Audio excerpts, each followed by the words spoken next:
ओम क्लीं कृष्णाय नमः। आज की वीडियो में आप सुनने वाले हैं कार्तिक मास महात्म्य का दूसरा अध्याय, जिसमें ब्रह्मा जी ने विभिन्न देवताओं के संतोष के लिए कार्तिक स्नान की विधि का वर्णन किया है और स्नान के लिए श्रेष्ठ तीर्थों का वर्णन किया है। तो भगवान श्री हरि विष्णु का ध्यान करके आज की इस पावन और परम कल्याणकारी कथा का श्रवण करते हैं। ब्रह्मा जी कहते हैं, कार्तिक मास का व्रत आश्विन मास के शुक्ल पक्ष की दशमी से आरंभ करके कार्तिक मास की शुक्ल पक्ष की दशमी को समाप्त करें, अथवा आश्विन मास की पूर्णिमा को आरंभ करके कार्तिक मास की पूर्णिमा को पूरा करें। भक्तिमान पुरुष आश्विन शुक्ल पक्ष की एकादशी आने पर भगवान विष्णु को नमस्कार करके उनसे कार्तिक व्रत करने की आज्ञा प्राप्त करे और विधि से कार्तिक व्रत का पालन करे। 12 महीनों में मार्गशीर्ष मास अत्यंत पुण्यप्रद है। उससे अधिक पुण्य फल देने वाला नर्मदा तट पर वैशाख मास बताया गया है। उससे भी लाख गुना अधिक फल देने वाला प्रयाग में माघ मास है और उससे भी महान फल देने वाला कार्तिक मास है। इसका महत्व सर्वत्र जल में एक सा ही है। एक ओर सब दान, व्रत और नियम तथा दूसरी ओर कार्तिक का स्नान तराजू पर रखकर ब्रह्मा जी ने तौला तो कार्तिक मास का पलड़ा ही भारी रहा। स्नान, दीपदान, तुलसी के पौधों को लगाना और सींचना, पृथ्वी पर शयन करना, ब्रह्मचर्य का पालन करना, भगवान विष्णु के नामों का संकीर्तन तथा पुराणों का श्रवण करना, इन सब नियमों का जो कार्तिक मास में निष्काम भाव से पालन करते हैं वे ही जीवन मुक्त हैं। यह व्रत भगवान श्री कृष्ण को अत्यंत प्रिय है। सूर्य भक्त, गणेश भक्त, शक्ति के उपासक, शिवोपासक और वैष्णव सभी को सब पापों का निवारण करने के लिए कार्तिक स्नान अवश्य करना चाहिए। सूर्य की प्रीति के लिए जब तक सूर्य नारायण तुला राशि पर स्थित हो तब तक व्रत करना चाहिए। आश्विन मास की पूर्णिमा से लेकर कार्तिक मास की पूर्णिमा तक भगवान शंकर की प्रसन्नता के लिए स्नान करना चाहिए। देवी पक्ष अर्थात आश्विन मास की शुक्ल पक्ष की प्रतिपदा से लेकर कार्तिक कृष्ण चतुर्दशी की महारात्रि के आने तक भगवती दुर्गा की प्रसन्नता के लिए स्नान करना चाहिए। गणेश जी की प्रसन्नता के लिए आश्विन कृष्ण चतुर्थी से लेकर कार्तिक कृष्ण चतुर्थी तक नियम पूर्वक स्नान करना चाहिए। जो आश्विन शुक्ल पक्ष की एकादशी से लेकर कार्तिक शुक्ल पक्ष की एकादशी तक कार्तिक व्रत की समाप्ति करता है उसके ऊपर भगवान जनार्दन प्रसन्न होते हैं। जो दूसरों के संगवश या बलात् जानकर अथवा बिना जाने ही कार्तिक मास में प्रातः स्नान का नियम पूरा कर लेता है वह कभी यम यातना को नहीं देखता। अथवा जो ब्राह्मण प्रातः काल में कार्तिक स्नान करते हैं उन्हें ओढ़ने के लिए कंबल या रजाई देकर स्नान जनित पुण्य फल को प्राप्त करे। कार्तिक मास में विशेषतः श्री राधा और श्री कृष्ण की पूजा करनी चाहिए। कार्तिक मास में तुलसी वृक्ष के नीचे श्री राधा और श्री कृष्ण की मूर्ति का निष्काम भाव से पूजन करते हैं उन्हें जीवन मुक्त समझना चाहिए। हजारों पापों से युक्त मनुष्य क्यों न हो वह कार्तिक मास में स्नान से अवश्य पाप मुक्त हो जाता है। तुलसी के अभाव में आंवले के नीचे पूजा करनी चाहिए।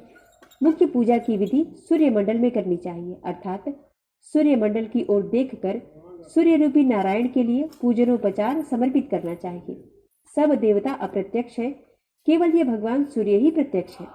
अन्य सब देवता काल के अधीन है, परंतु भगवान सूर्य काल के भी काल है। जो दरिद्र है वही दान का पात्र है, उसकी अपेक्षा भी विद्वान पुरुष दान का विशेष पात्र है। भगवान विष्णु की चल मूर्ति से अचल मूर्ति श्रेष्ठ मानी गई है। मूर्ति के अभाव में भगवत बुद्धि से पीपल अथवा वट की पूजा करनी चाहिए। पीपल भगवान विष्णु का और वट भगवान शंकर का स्वरूप है।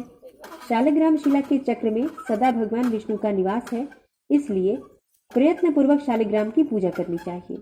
पलाश ब्रह्मा जी के अंश से उत्पन्न हुआ है। जो कार्तिक मास में उसके पत्तल में भोजन करता है वह भगवान विष्णु के लोक में जाता है। पीपल के रूप में साक्षात भगवान विष्णु विराजमान है, इसलिए कार्तिक में प्रयत्न पूर्वक उसका पूजन करना चाहिए।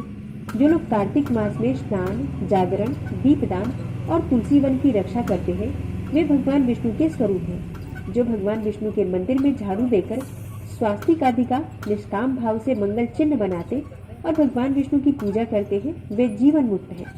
कार्तिक मास के पहले दिन व्रत का और स्नान का संकल्प कैसे लें? ब्रह्मा जी कहते हैं, जब 2 घड़ी रात बाकी रहे तब तुलसी की मृत्तिका, वस्त्र और कलश लेकर जलाशय के समीप जाएं। पैर धोकर गंगा आदि नदियों तथा विष्णु और शिव आदि देवताओं का स्मरण करें। फिर नाभि के बराबर जल में खड़े होकर इस मंत्र को पढ़ें। कार्तिके अहम करिष्यामि प्रातः स्नानं जनार्दन प्रीत्यर्थं तव देवेश दामोदर मया सह। अर्थात हे जनार्दन, हे देवेश्वर दामोदर, लक्ष्मी सहित आपकी प्रसन्नता के लिए मैं कार्तिक में प्रातः स्नान करूंगा। तत्पश्चात गृहाणार्घ्यं मया दत्तं राधया सहितो हरे नमः कमलनाभाय नमस्ते जलशायिने नमस्तेस्तु ऋषिकेश गृहाणार्घ्यं नमोस्तुते। अर्थात हे भगवान, आप श्री राधा के साथ मेरे दिए हुए इस अर्घ्य को स्वीकार करें। हे हरे, आप कमलनाभ को नमस्कार है। जल में शयन करने वाले आप नारायण नमस्कार है। हे ऋषिकेश, यह अर्घ्य ग्रहण कीजिए, आपको बार बार नमस्कार है। ब्रह्मा जी कहते हैं, मनुष्य किसी भी तीर्थ में स्नान करे उसे गंगा का स्मरण अवश्य करना चाहिए। तो अगर आप घर में भी स्नान कर रहे हैं, मतलब आप बाहर जाकर, जरूरी नहीं है कि आप हर रोज किसी पवित्र नदी में स्नान करें, तो अगर आप घर में भी स्नान कर रहे हैं तो गंगा जल मिला लीजिए जल में और माँ गंगा का स्मरण करते हुए आपको स्नान करना चाहिए। ब्रह्मा जी कहते हैं, पहले मृतिका आदि से स्नान करके पावमानी ऋचाओं द्वारा अपने मस्तक पर अभिषेक करें। अर्घमर्षण और स्नानांग तर्पण करके पुरुष सूक्त से सिर पर जल छिड़के। उसके बाद बाहर आकर पुनः मस्तक पर तीर्थ का जल सींचे। फिर हाथ में तुलसी लेकर 3 बार आचमन करके पानी से बाहर धोती निचोड़े और वस्त्र निचोड़ने के पश्चात तिलक आदि करे।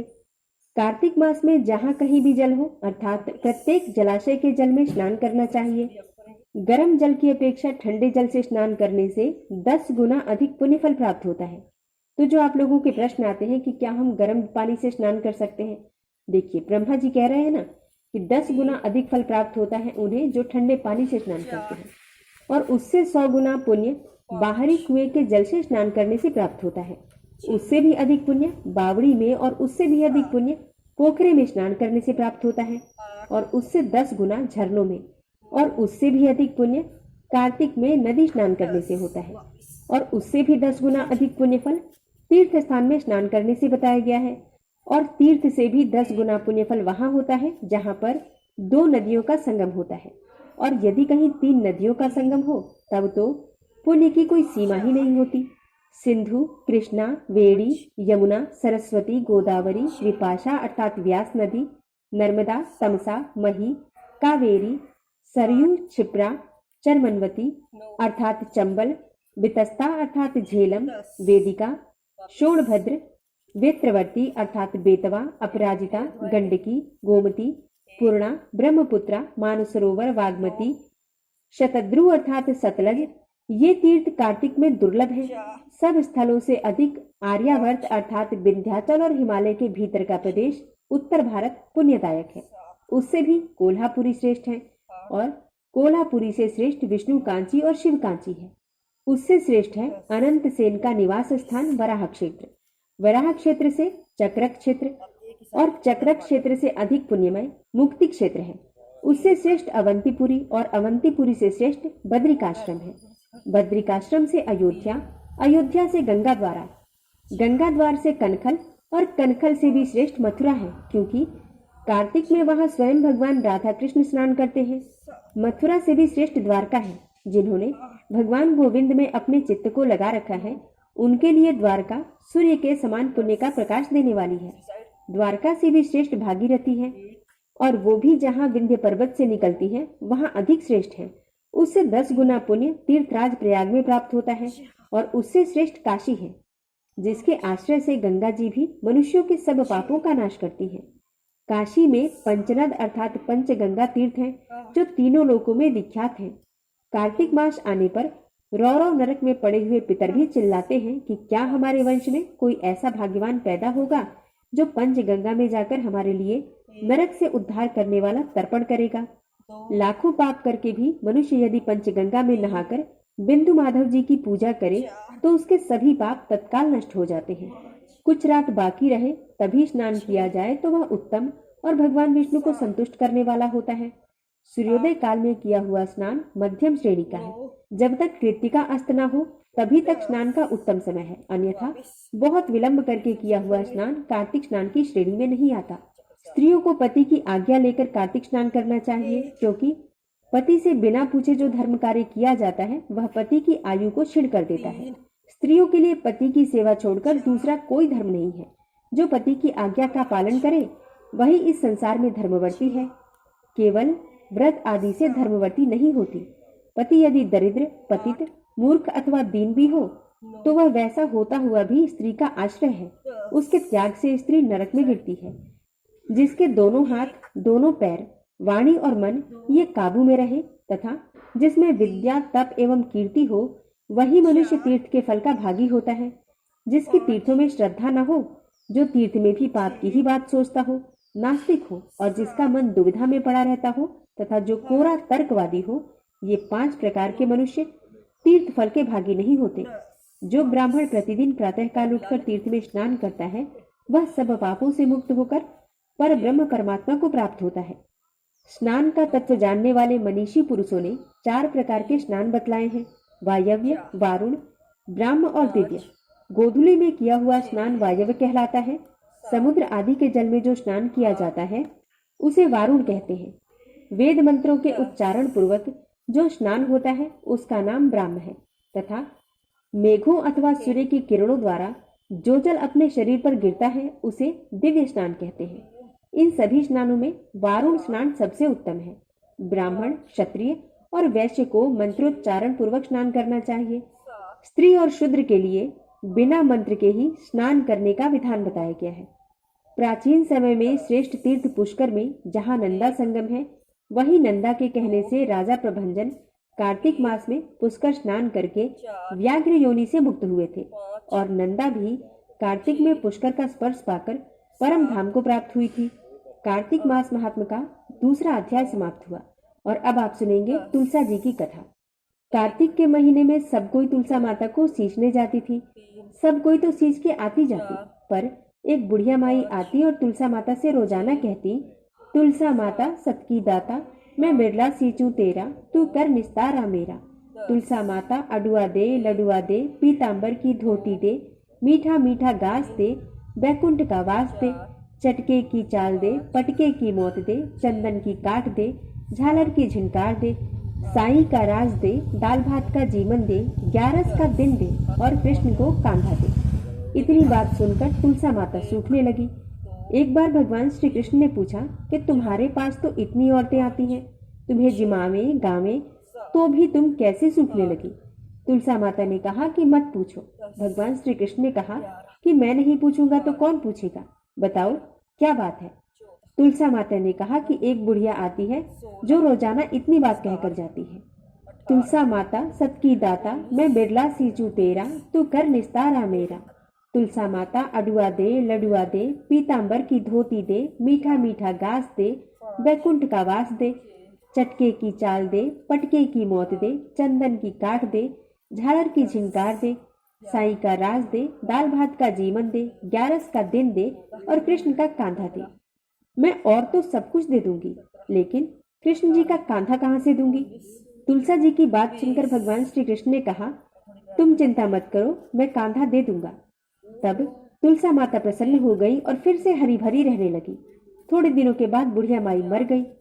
सब कोई उसे उठाने लगे, पर वह इतनी भारी हो गई कि उठे ही नहीं। तब सब लोग कहने लगे कि पाप घाट की माला फेरती होगी जिससे इतनी भारी हो गई। तभी भगवान कृष्ण बूढ़े ब्राह्मण का रूप धारण करके आए। सबसे पूछने लगे, इतनी भारी भीड़ क्यों हो रही है? तब सब लोगों ने बोला, एक बुढ़िया माई मर गई है, पापनी थी, इसलिए किसी से उठती ही नहीं है। तब भगवान बोले कि इसके कान में मुझे एक बात कहने दो तो ये उठ जाएगी। सबने कहा कि ले भाई, तू भी अपने मन की निकाल ले। भगवान ने जाकर उसके कान में कहा, बुढ़िया माई तू बिरला सींचे मेरा, मैं करूं निस्तारा तेरा। बुढ़िया माई अडुआ ले, गडुआ ले, पीतांबर की धोती ले, मीठा मीठा घास ले, बैकुंठ का वास ले, चटके की चाल ले, पटके की मौत ले, चंदन की काट ले, झालर की झिंकार ले, साई का राज ले, दाल भात का जीवन ले और कृष्ण का कांधा ले। इतना सुनते ही बुढ़िया माई हल्की हो गई। भगवान कांधे पर लेकर गए और उसकी मुक्ति हो गई। हे तुलसा माता, जैसी उसकी मुक्ति करी सबकी करियो, जैसे उसको कांधा दिया वैसे ही सबको दियो। तो प्रेम से बोलिए, श्री तुलसा माता की जय, श्री कृष्ण की जय। सबकी प्यारी श्री राधा रानी की जय जयकार हो। कार्तिक मास में स्नान, दान, व्रत और पूजन से संबंधित जानकारी के लिए हमारे चैनल पर वीडियो अपलोड है। अगर आपने अब तक उसे नहीं देखा है तो जरूर देख लीजिए। और ये वीडियो आपको कैसी लगी कमेंट बॉक्स में जरूर बताइए। अच्छी लगी हो वीडियो तो लाइक भी जरूर कीजिए और ज्यादा से ज्यादा इस वीडियो को अपने फैमिली फ्रेंड्स में शेयर कीजिए। चैनल पर पहली बार आए हैं, अगर अभी तक आपने चैनल को सब्सक्राइब नहीं किया है तो आज की वीडियो अगर आपको अच्छी लगे तो चैनल को सब्सक्राइब करके बेल आइकन को जरूर प्रेस कर लीजिए। इससे ये होगा कि इस चैनल पर जो भी नई वीडियो अपलोड होंगी उनकी नोटिफिकेशन आपको सही समय पर प्राप्त होगी। मिलती हूँ मैं आपसे अगली वीडियो में। तब तक के लिए श्री राधे कृष्ण महामंत्र का जप करते रहिए। जय जय श्री कृष्णा, जय श्री राधे। करते रहे, हाथ पर हिलाते रहे।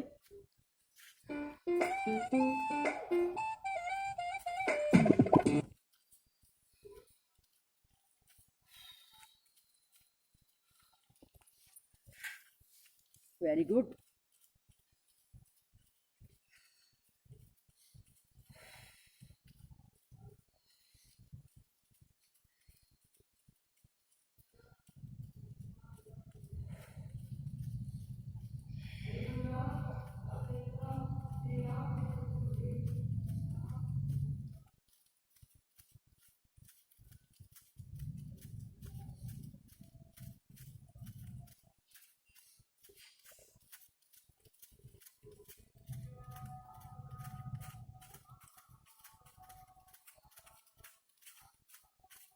चेंज करते रहे।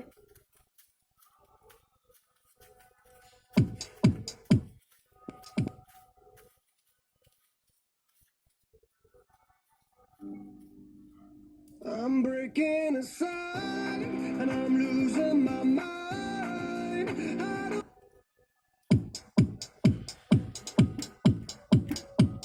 एक जैसे करेंगे सब। आ जाओ।